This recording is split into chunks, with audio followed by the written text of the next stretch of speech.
Hello, welcome. Thank you guys for joining me today. Dollar Tree DIY project with you guys.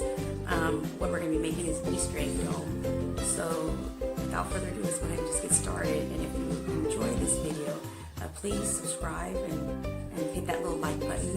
What we're going to need is some nautical rope, some carrots, a plate or a saucer of your choice. I just chose this one. A vase, again, any kind that you like. Some fix-all glue. You're gonna need some reindeer moss or any kind of moss that you like. Some LED wire lights.